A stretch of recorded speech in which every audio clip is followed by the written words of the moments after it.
La conquista no fue el final de los pueblos originarios, fue el inicio de una larga lucha por sobrevivir. Hoy hablaremos de un tema fundamental para comprender nuestra historia y nuestra identidad, la resistencia indígena. ¿Por qué es importante hablar de esto? Porque durante siglos, los pueblos originarios no solo han sobrevivido, sino que han luchado por preservar su cultura, su lengua, su cosmovisión y su territorio. Porque su historia no terminó con la colonización, continúa hoy, en cada acto de defensa, en cada palabra hablada en su lengua ancestral, en cada ceremonia, en cada protesta.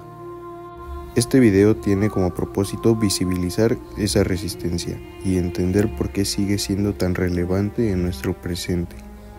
Cuando hablamos de resistencia indígena, no solo nos referimos a los enfrentamientos armados o a las rebeliones visibles. Existe otro tipo de lucha, más silenciosa, pero igual de poderosa, la resistencia pasiva. La resistencia pasiva es la manera en que muchos pueblos originarios se enfrentaron y siguen enfrentando la dominación sin recurrir directamente a la violencia. Se manifiesta en formas sutiles pero profundamente significativas.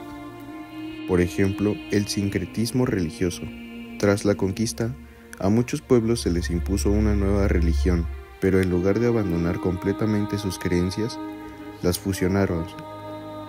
Santos católicos que se convirtieron en reflejos de antiguas deidades, fiestas religiosas que mantienen ritos ancestrales. La preservación del idioma.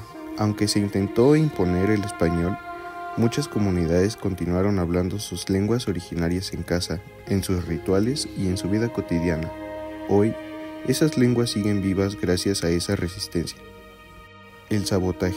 En algunos casos, hubo actos de resistencia más estratégicos, como el retraso deliberado en el trabajo impuesto, el uso de herramientas ineficientes a propósito o la ocultación de conocimiento cultural frente a los colonizadores.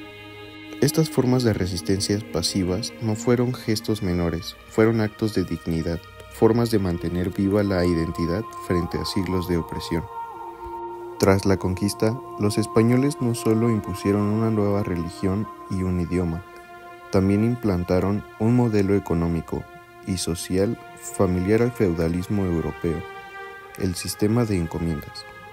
Tras la conquista, los españoles no solo impusieron una nueva religión y un idioma, también implantaron un modelo económico y social familiar al feudalismo europeo, el sistema de encomiendas.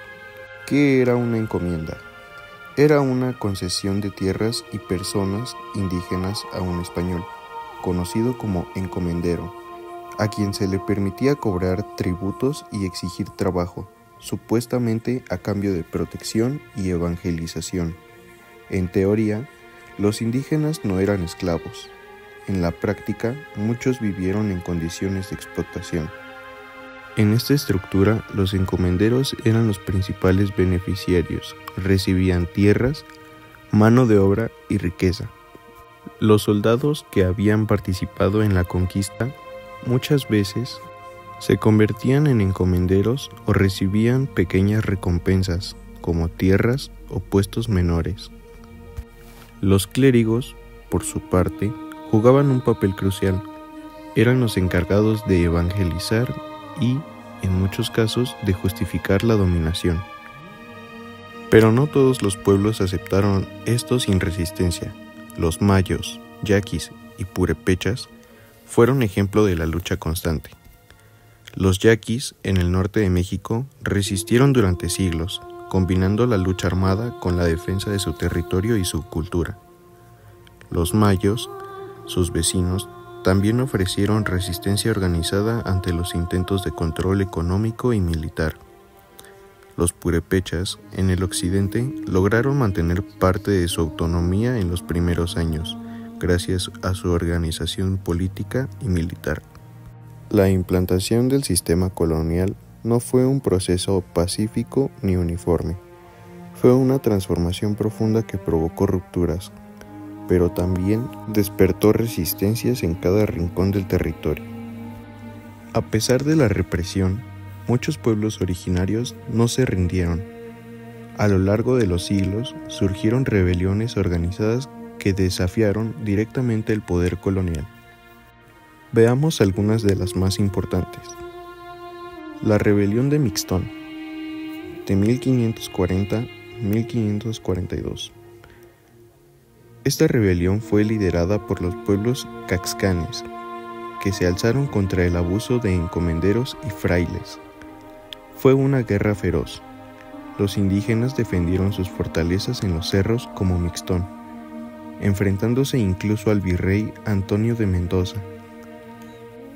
Aunque fueron derrotados, demostraron que la resistencia podía ser colectiva y organizada.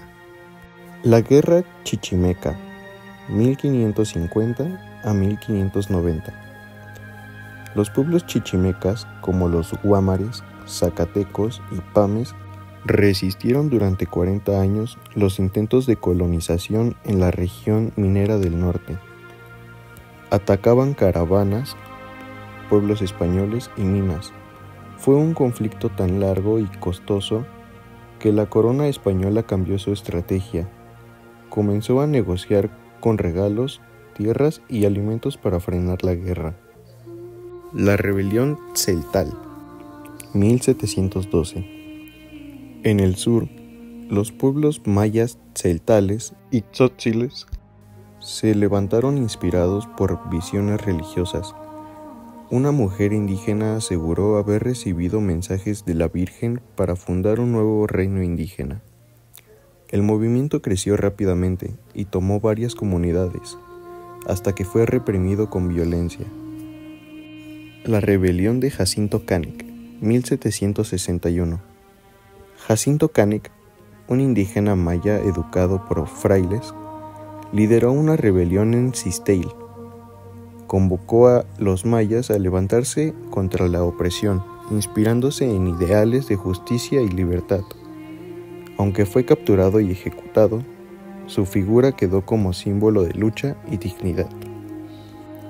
Estas rebeliones no fueron solo hechos aislados, fueron parte de una lucha continua por la libertad, la tierra y la vida digna.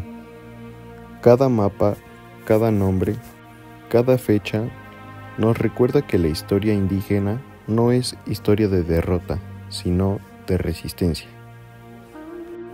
Después de siglos de dominación, ¿qué lograron las resistencias indígenas? Lograron lo más valioso, sobrevivir. Contra todo pronóstico, los pueblos originarios mantuvieron vivas sus culturas, sus idiomas, sus costumbres y su identidad.